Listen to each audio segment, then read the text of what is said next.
Xin kính chào quý bà con, quý anh chị và các bạn đang theo dõi kênh Miệt vườn Tây Nam. Kênh luôn nỗ lực cập nhật nhanh chóng, chính xác những biến động mới nhất của thị trường nông sản, đặc biệt là cà phê. Mặt hàng đang được rất nhiều bà con quan tâm trong thời điểm hiện nay. Sáng hôm nay 07/04/2026, chúng tôi xin gửi đến bà con góc nhìn phân tích dưới góc độ chuyên gia nông nghiệp về xu hướng giá cà phê trong nước và thế giới, nhằm giúp bà con có thêm cơ sở tham khảo trước khi quyết định bán hàng. Theo ghi nhận mới nhất, thị trường cà phê toàn cầu đang xuất hiện những tín hiệu biến động nhẹ, nhưng theo hướng tích cực. Hiện tại, giá cà phê Robusta trên sàn London vẫn tạm thời đi ngang. Do thị trường đang trong thời gian nghỉ lễ. Dự kiến đến chiều thứ Ba, sàn mới hoạt động trở lại. Điều này khiến biên độ biến động của giá Robusta chưa thể hiện rõ trong ngắn hạn. Trong khi đó, giá cà phê Arabica trên sàn New York đang cho thấy tín hiệu khả quan. Khi mở đầu phiên giao dịch có xu hướng phục hồi tăng trở lại. Diễn biến này cho thấy tâm lý thị trường đang dần ổn định hơn sau giai đoạn điều chỉnh. Đồng thời phản ánh kỳ vọng nhu cầu tiêu thụ cà phê trên thế giới vẫn duy trì ở mức tốt. Dưới góc nhìn chuyên môn, việc Arabica tăng trở lại, trong khi Robusta tạm thời đứng giá, thường cho thấy thị trường đang trong giai đoạn tích lũy. Trước khi hình thành xu hướng mới, khi sàn London hoạt động trở lại, khả năng cao giá Robusta sẽ có sự điều chỉnh. Theo tín hiệu chung của thị trường quốc tế. Ở thị trường trong nước, mặc dù sàn giao dịch London tạm nghỉ, nhưng hoạt động thu mua tại nhiều kho và đại lý vẫn diễn ra bình thường. Một số khu vực đã xuất hiện mức tăng nhẹ, cho thấy nguồn cung trong dân không còn dồi dào như giai đoạn trước. Trong khi nhu cầu gom hàng vẫn duy trì ổn định. Xét tổng thể, mặt bằng giá hiện tại vẫn đang ở vùng tương đối tốt so với cùng kỳ nhiều năm, giúp người trồng cà phê có biên lợi nhuận tích cực hơn. Tuy nhiên, thị trường vẫn chịu ảnh hưởng bởi nhiều yếu tố, như tỷ giá, tồn kho thế giới, và tiến độ thu mua của các doanh nghiệp xuất khẩu.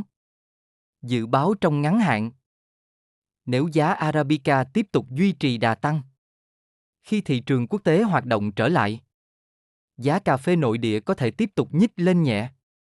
Tuy nhiên, biên độ tăng có thể không quá mạnh, mà sẽ theo xu hướng ổn định và tích lũy. Đối với bà con nông dân, giai đoạn này nên theo dõi sát diễn biến thị trường. Cân nhắc kế hoạch bán hàng phù hợp với nhu cầu tài chính. Tránh bán ồ ạt. Khi thị trường đang có dấu hiệu phục hồi. Có thể thấy, tín hiệu tích cực từ sàn New York đang góp phần nâng đỡ tâm lý thị trường. Việc giá trong nước giữ được xu hướng ổn định và nhích tăng nhẹ, cho thấy lực cầu vẫn đang hiện hữu. Đây là yếu tố quan trọng, giúp thị trường cà phê duy trì sự cân bằng. Trong giai đoạn hiện nay, sau đây em xin cập nhật chi tiết. Giá thu mua cà phê trên thị trường thế giới, thị trường xuất khẩu của Việt Nam và thị trường trong nước tại một số khu vực trọng điểm của các địa phương. Để bà con mình tham khảo, rồi quyết định giá bán cho vườn cà phê của nhà mình nhé. Thị trường cà phê thế giới. Giá cà phê Robusta trên sàn London hiện chưa có thay đổi do sàn đang nghỉ lễ. Dự kiến chiều thứ Ba sàn giao dịch trở lại. Giá cà phê Arabica trên sàn New York đang có xu hướng tăng xanh. Mở đầu phiên giao dịch, Arabica có dấu hiệu phục hồi tăng trở lại. Dự báo ngày mai giá có thể tiếp tục tăng nhẹ. Thị trường trong nước. Mặc dù sàn London nghỉ lễ, nhưng nhiều kho và đại lý trong nước vẫn thu mua bình thường. Giá có xu hướng tăng nhẹ tại một số khu vực.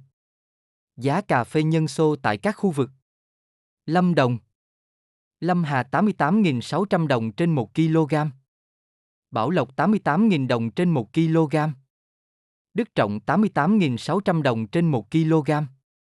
Di Linh 88.500 đồng trên 1 kg. Đắk Lắk, Cư Mờ Ga 89.200 đồng trên 1 kg.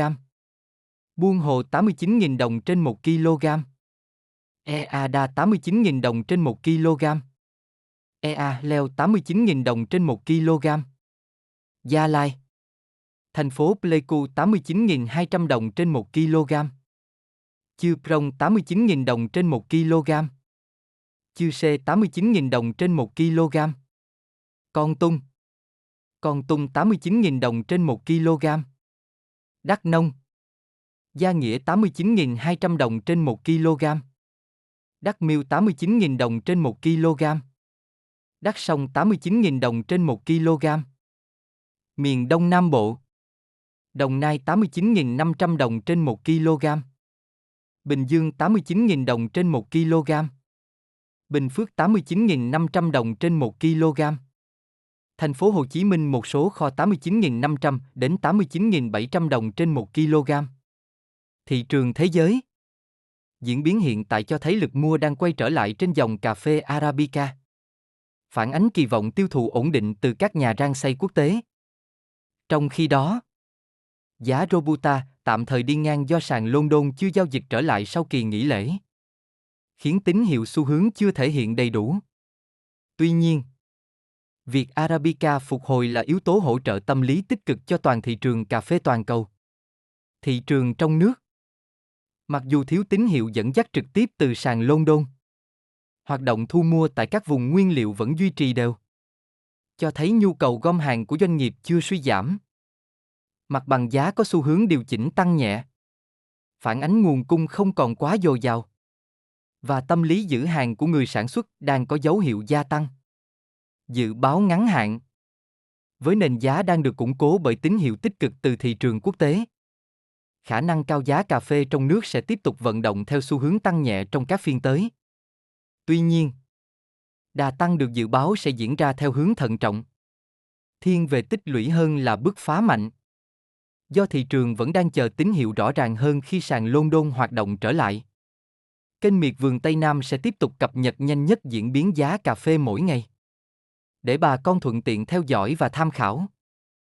Nếu bà con thấy thông tin hữu ích, đừng quên ủng hộ kênh bằng cách đăng ký và chia sẻ, để nhiều người cùng nắm bắt thị trường kịp thời hơn. Xin kính chúc quý bà con một ngày nhiều sức khỏe, mùa vụ thuận lợi, và giá nông sản luôn ở mức tốt.